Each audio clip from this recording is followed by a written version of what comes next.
చెన్నై తీసుకెళ్తున్నాం. డాక్టర్స్ని మాట్లాడేసాం. అంబులెన్స్ వెనక స్కార్పియో. ఒలవపాడు దాటేసాం, నెల్లూరు దాటేసాం.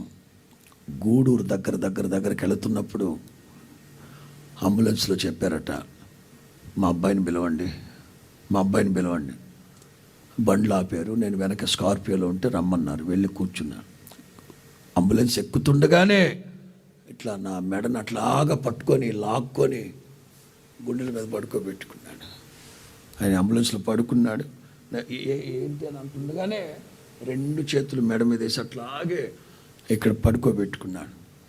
కాసేపు కన్నీళ్ళు పెట్టుకొని అన్నారు,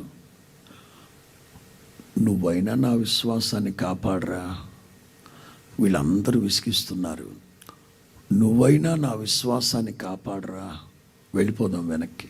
ఇంకంతే. వెంటనే చెప్పిన బండ్లు వెనక్కి తిప్పండి అన్న.